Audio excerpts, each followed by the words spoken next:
খালি বেতার গাছে উঠতে পারে না। করিছে কি, দুই শালি কাঁচের গ্লাসে পেশাব করিয়ে জামাইরি ঘরের পিছনে নিয়ে কয় নাও খাও রস। জামাই এক ডোক খাইয়ে ফেলাই দিচ্ছে। পেশাব করতেছি, তোমরা পেশাব টেশাব করো, ওরা করবে না? দেও ওই জায়গায় সেলুলাইট লাগাইতে হবে, সেলুটেপ। এইবার বলছে ওটা কি? বলছে মধু। এটা কি মিষ্টি? হ্যাঁ মিষ্টি। তখন ওখান থেকে একটু ঢেলে সাহেবকে দিয়েছেন ও দেশে গালে। ওরে বাবা, ভ্যারি সুইট, ভ্যারি সুইট। চাটা দিয়ে যা মধু পাইছে, ঠোঁটে খানিক লাগিয়ে আছে, মেম যাই ওই ঠোঁটে চাটা দিয়েছে। আরে হাসার কথা না, ওদের ওই চাটাচাটি স্বভাব আছে।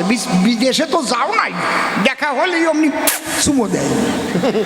আমরা তো প্রণাম করি। আর দেখো নাই ওই যে আমেরিকার প্রেসিডেন্ট যখন ওই কে হলো, ওই যে ডোনাল্ড ট্রাম্প, একটা মেয়ে গেল চুমো দিচ্ছে, দেখেন নাই? মায়ের চোখ শুয়ে কই এগুলো, ওটা আমাদের কাছে খারাপ। তবে এই সুমোটা এখন একটু কমিয়ে গেছে, কারণ ওই যে করোনার থেকে ভয় ঢুকিছে। করোনা একটা ভালো কাজ করে গেছে, প্রেমিক প্রেমিকার সুমো বন্ধ করে দিয়েছে।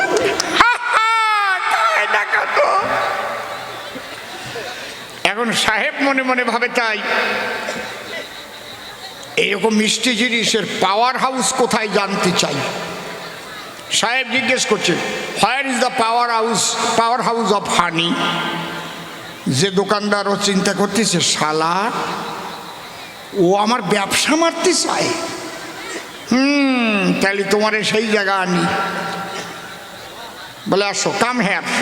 ওরে নিয়ে গেছে, আম গাছে চাক হয়েছে, মধুর চাক দেখাচ্ছে।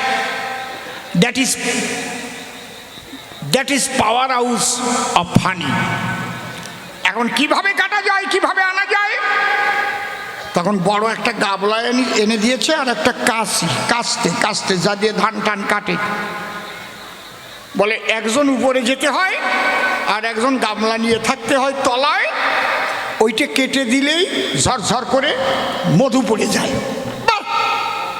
সাহেব আর মেম দুইজনার তো শক্তি সেম সেম। মেম ডেকে বলে, সাহেবের ঠাই, তুমি নিচে থাকো, আমি যাই। সাহেব তো গামলা নিয়ে তলায় আসে, আর মেম ওই কাশি নিয়ে গাছে উঠিছে।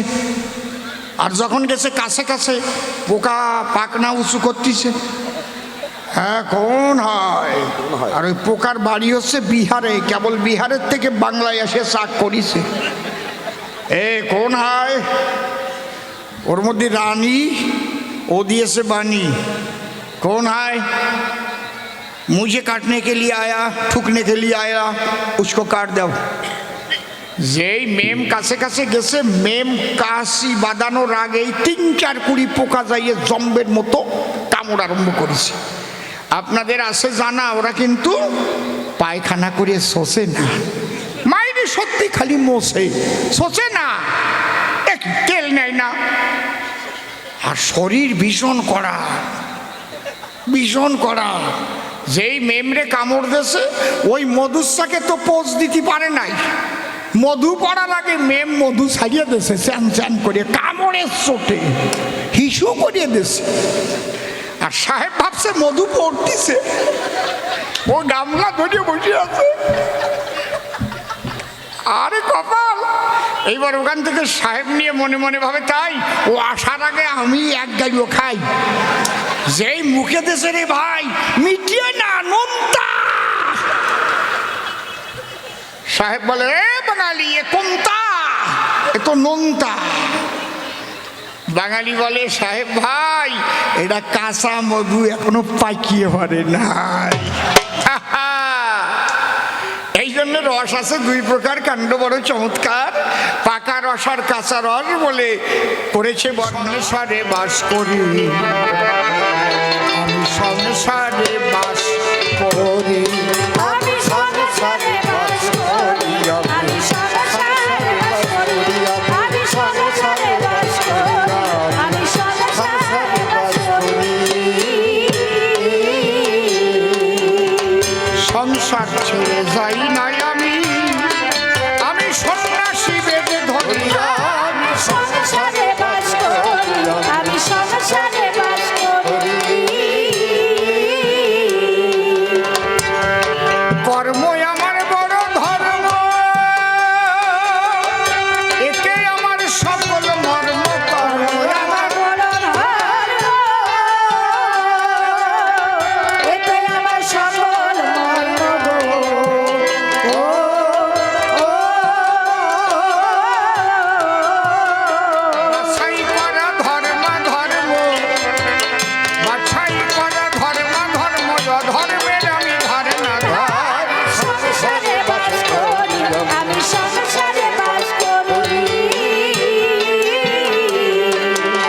ন্যাস কুম্ভক যাগ যজ্ঞ, এতে আমি নৈক প্রাজ্ঞ। ন্যাস কুম্ভক এতে আমি নৈক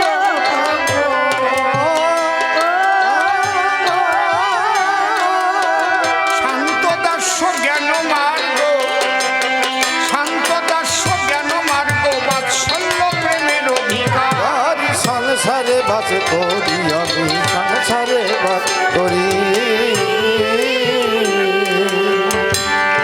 হাসি কৌতুক অভিসারে, হাসি কৌতুক অভিসারে, সদাই আমায় রাখে ঘিরে। হাসি কৌতুক অভিসারে সদাই আমায় রাখে ঘিরে।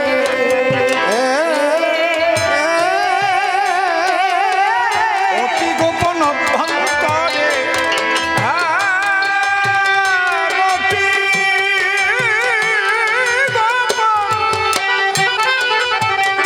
অতি গোপন অভ্যন্তরে ভবার ঠাকুর বংশে। সংসারে বাস করি আমি, সংসারে বাস করি। দেখো নারদ, সংসারকে তুমি ঘৃণা করে কথা বলেছ। তুমি বলতে পারো কারণ তোমার জন্ম তো আর সংসারে হয় নাই। একটা কথা বলি নারদ, আমি তোমার পাশে যতবার ভগবান অবতারে এসেছে সংসারেই আসে। রামচন্দ্র এসেছিল গো, তারও মাতা পিতা ছিল, পিতৃসত্য পালন করতে বনবাসে গেল। এই রঘুবংশে যে রামচন্দ্র জন্ম নিয়েছিল, এটা রঘুরাজার ত্যাগের ফল। রঘুরাজা ছিল অত্যন্ত দানবীর, ত্যাগী। রাজা তো আর সবাই সমান হয় না। কোনো রাজা নিজের পকেট ভরে, আর কোন রাজা জনগণের জন্য সব বিলায়। রাজা কি সবাই সমান? কোন রাজা মনে মনে ভাবে একবার রাজা হয়েছি, আমার আত্মীয় স্বজন সব যে যেখানে আছে যাতে 14 পুরুষ বসে খাবে তার একটা ব্যবস্থা করে দিই। আর কোন রাজা মনে মনে চিন্তা করে আমার প্রজারা যাতে সুখে থাকতে পারে।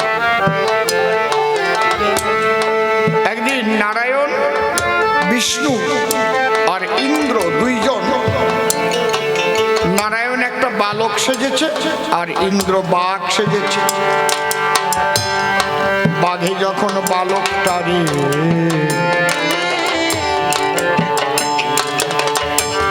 তাড়া দিয়েছিল, বালকটা মৃত্যু ভয়ে রাজার কাছে এলো। বাঁচাও বাঁচাও বাঁচাও বলে গো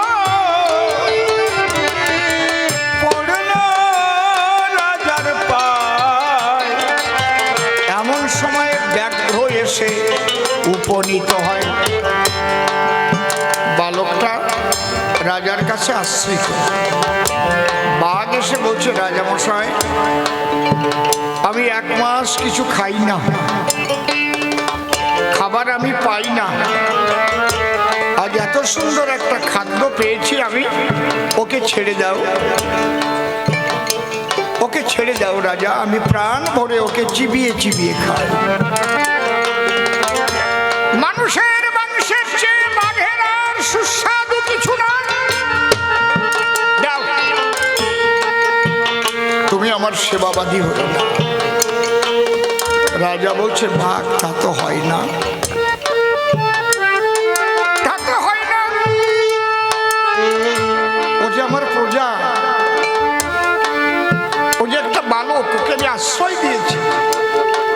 যাকে আমি আশ্রয় দিয়েছি তাকে কি করে আমি বাঘের মুখে ঠেলে দেব? তুমি এর বিনিময়ে যা চাবে তাই পাবে। বাঘ বলছে, বলছেই, আমি যা চাবো তাই দেবে তো? হ্যাঁ।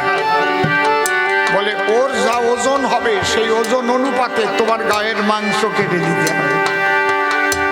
রাজা বলে তাই দেব, তাতে বাধা নাই, তবু বালকটাকে দেব না আমি তোমারে। আনো দাড়ি পাল্লা, আনো ছোট দাড়ি পাল্লা, বড় দাড়ি পাল্লাটা নিয়ে দিয়েছে। এইবার ওই বালকটাকে এক পাশে দিয়ে ছুরি নিয়ে রাজার দেহ থেকে মাংস দিতে আরম্ভ করে। হয় না। রাজা বলছে ঠিক আছে, যখন আমার গায়ের মাংস হচ্ছে না, আমি পুরোপুরি আমার দেহটাই দিয়ে দিচ্ছি। আমার দেহটা তুমি খেয়ে তবু বালকটাকে বাঁচাও।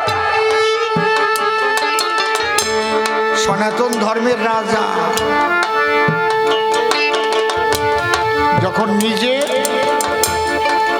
ওই পাল্লার উপরে উঠে বলছে এইবার সমান সমান হয়েছে ওজন, এইবার খাও, তখন বালক মূর্তি ছেড়ে দিয়ে ইন্দ্র মূর্তি ধরল, বাঘ মূর্তি ছেড়ে দিয়ে তখন বিষ্ণু নারায়ণ হয়ে দাঁড়ালো। প্রেমানন্দে হরি হরি হরি হরি বল হরি বল। রাজা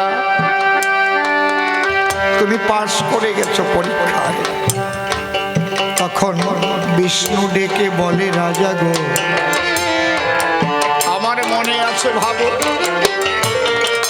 এই রঘুবংশে আমি নিজে এসে উদয় হব। এই জন্য এক বিষ্ণু চতুরাংশে জন্ম নিয়েছিল রঘুবংশ। এমনি এমনি উনি বিনা বাজাইয়া কৃষ্ণ নাম করে বেড়ায়, পরের বাড়ি খায়, আর বলে আমি পরের বাতে বেগুন সিদ্ধ দিয়ে খাই। তা খাবা খাও। তা একদিন বিয়ে করতে যাইয়ে ল্যাং খাইয়ে আইসি। সেই দিন বোঝো নাই যে বিয়ে ভালো না। অম্বরীশ রাজার মেয়ে ছোট ছোট, শ্রীমতী তার নাম। সেই ঘটনাটা বলবোই আমি সভ্য সমাধান। ওই বাড়ি নারদ মুনি ঘন ঘন যায়, সুন্দরীকে দেখে বিয়ের ভাব হলো উদয়। নারদ গিয়ে রাজার কাছে বলছে, রাজামশাই কি জীবনে তো আমি বিয়ে করি নাই, একটা বিয়ে অন্তত করতাম, আপনার মেয়েটাকে যদি দিতেন। রাজা বলছে তুমি বলো কি, তুমি সাধু মানুষ, আমার বাড়িতে আসো, তোমাকে ভালো ভালো সেবা দেই। তুই কত বয়সী, তোমার বয়সের গাছ পাথর নাই, আর আমার মেয়েটার কেবল বয়স 16 বছরের মেয়ে, তোমার মতো বুড়োর সঙ্গে দেয়া যায় বিয়ে? এমন সময় আর একজন পর্বত মুনি ও এসে হাজির। রাজামশাই ওর বয়স তো বেশি, তাহলে আমার বয়স তো একটু কম, তাহলে আমারে দেওয়া যায় না আপনার মেয়েটা? রাজা কয় বাহ, ইউনিট বল। রাজা বলছে শোনো, এইভাবে তোমরা বলে আমাকে লজ্জা দিও না। তখন ওই নারদ পৈতা বের করেছে, হ্যাঁ না রাজা, যদি মেয়ে আমাকে না দাও তাহলে তোমাকে আমি ব্রহ্মসবে ভস্ম করে দেব। রাজা বলে করো জোরে। শোনো দুইজনে এই পৈতা যখন বের করলে, এখন দুইজনকে তো মেয়ে দিতে পারবো না। আগামীকাল স্বয়ংবর সভা হবে, তোমরা দুজন আসবা, আরো যদি কেউ আসবে। আমার মেয়ে ফুলের মালা নিয়ে যাকে ভালো লাগবে তাকে মালা দেবে, এই ঝামেলার মধ্যে আমি যাব না। বলে তাই হবে তাই হবে। যখন দিল সায়, নারদ মুনি পড়ে গেল ভীষণ চিন্তায়। আমি তো বুড়ো আর ওই পর্বত যুবক বটে, ওই মেয়েটা বুঝি ওর ভাগ্যে এবার ঘটে, তাহলে আমি একটু নারায়ণের কাছে গিয়ে একটা বর নিয়ে আসি। সেদিন গেছি কেন, নারায়ণের কাছে গিয়ে বলে ডাক দিয়ে, ঠাকুর আমার একটা বর দেবা। কি? আগামীকালকের জন্য পর্বতের মুখটা যেন বান্দরের মতো হয়ে যায়। তাহলে বানর যদি হয়ে যায় তাহলে মালা আর দেবে না গলায়, আমি যতই বুড়ো হই আমার গলায় দেবে। নারায়ণ বলে তবে তাই হবে তাই হবে। নারদ চলে গেছে, একটু পরে পর্বত গিয়ে হাজির হয়েছে। ঠাকুর আমার একটা বর দেওয়া যাবে কি? আগামী দিনের জন্য নারদের মুখ যেন ভল্লুকের মতো হয়ে যায়। নারায়ণ বলে তাই হবে। ওরা তো কেউ জানে না এই উপরের টুক একটা বান্দর হয়ে গেছে আর একটা ভল্লুক হয়ে গেছে। দুইজনে পরের দিন বিয়ে করতে যায়। যাবার সময় পথের মধ্যে দেখা হলো মশাই। এখন নারদ বলে পর্বত তোর তো বাড়ি সুন্দর দেখা যাচ্ছে। পর্বত বলে তোমারেও ভালো দেখা যাচ্ছে। ওটা বললু আয়না দিয়ে তো দেখো নাই, আর ওটা বান্দর। দুইজনের সবাই গিয়ে যখন হাজির হলো, পীরের পরে চোখ বুঝে দুজন বসেছিল। নারায়ণ মনে মনে ভাবে গো, ওরা দুইজনে নিয়ে গেল বর, আমি একটু দেখে আসি কি হয় সবার ভিতর।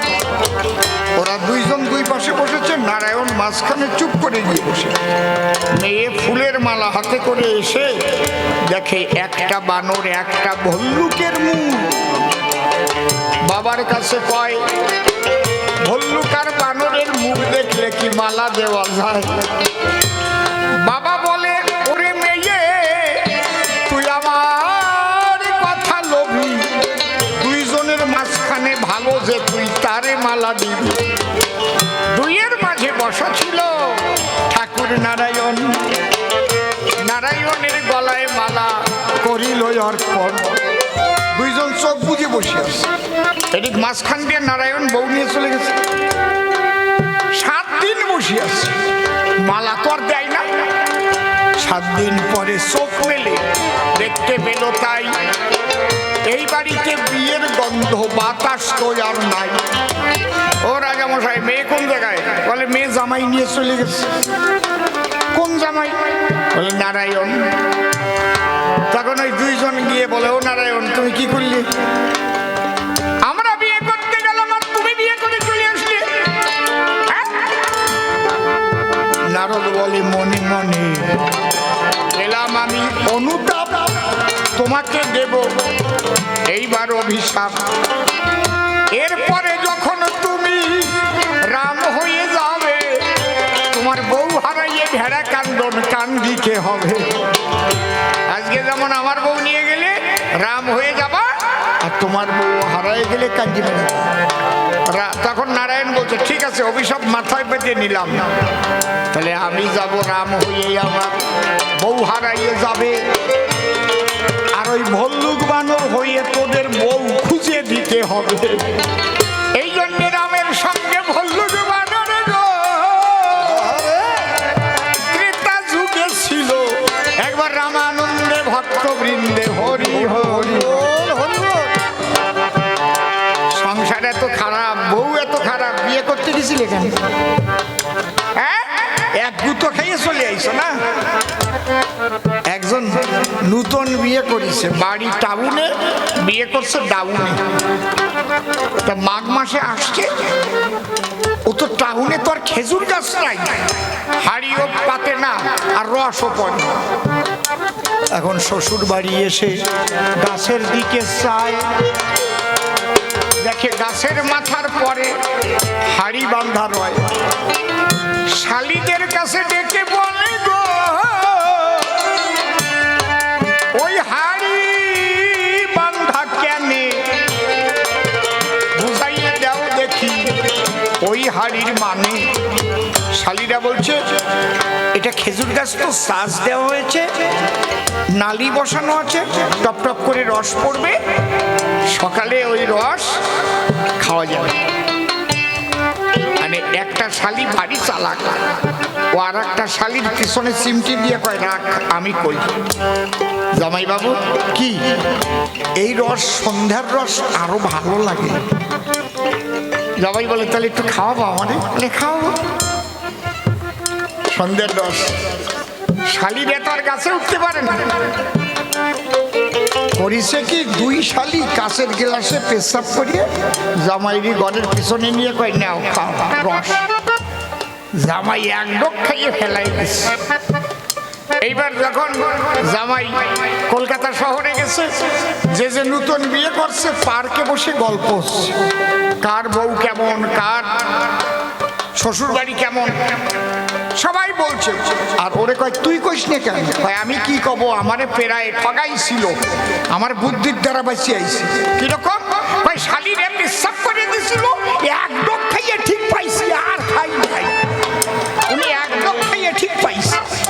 একদিন যাইয়ে বিয়ে করতে ধাক্কা খেয়ে এলো, ওই দিন থেকে বিধান রায়ের মতো বিয়ে ত্যাগ করে দিল। কেন? সত্যি কথাটা বললি পারতে না? সত্যি কথা বললি কি হয়? বলে ভালো না, সংসার ভালো না। পাতি শিয়াল কি বলে? গ্রেপস আর সাওয়ার, মানে আঙুর ফল টক। খাবার শখ পাতি শিয়ালে সবার আছে জানা, কিন্তু গাছের উপর উঠে ফল পাড়িতে পারে না। এই জন্য আঙুর ফল শিয়াল বলে টক। নারদ মুনির মনে মনে ছিল বিয়ার শখ। কেমন লাগতেছে এখন? বলে কি ভগবান সব পারে। যদি কোনোদিন বুড়ো না হতো মানুষ, তাহলে বুড়ো না হলে এই মানুষ যত বেড়ে বেড়ে গেলে জমি জমা কি বাড়তো? কথা কও। এমনিতে বেকার সমস্যা চারিদিকে রয়, এর মধ্যে কোটি কোটি কোটি কোটি যদি মানুষ বেড়ে যায়, মনে ভাবেন কেউ আর মরবে না, সবাই যুবক যুবতী থাকবে, খালি জন্ম নেবে। তা কোন জায়গায় থাকবে মানুষ? খাবে কি? কে খাবার দেবে? আর যদি একবার লকডাউন হয়ে বসে কে দেবে? তবু 80 কোটি মানুষ ছিল বলে চাল ডাল দিল। লকডাউনে মানুষ খেয়ে জীবন ধারণ করল। যদি আরো যদি 500 কোটি 600 কোটি 1000 কোটি হয়ে যায়, তা থাকার জায়গা পাবে কোন জায়গায়? এই বোধ নাই। তাহলে পৃথিবীর ভারসাম্য নষ্ট হয়ে যাবে। জন্ম মৃত্যু এই জন্য সৃষ্টি করল ভবে। জন্ম হলে মৃত্যু আছে গো, চিরদিনের জন্য জগতে কিছু নয়। এই জন্য বসে মানুষ ঈশ্বরের সাধনায়। কোথায় ছিলাম, কোথায় যাব, মনে মনে ভাবে। এই জন্য সাধু হয় মানুষে এই হবে। যদি কোনোদিন না মরি তো গো, খাদ্যের অভাব দেখা দিত, এই মানুষে তখন মানুষের মাংস কেটে খেত। ঠিক কিনা? আপনারা জানেন না, চীনে একটা জাত আছে, তার নাম চিপ্পাই জাত। ওরা মা বাবা বুড়ো হয়ে গেলে কেটে খেয়ে ফেলে। তাহলে কোনোদিন যদি না মরে এই ভূমণ্ডলে, তাহলে কি অবস্থা হতে পারে ভেবে দেখো। তাই ছড়াইয়ে গেছো, কিন্তু তোমার বোধবার আদ্য নাই। থাক, ওরা ছড়াইছে, ওর কোনো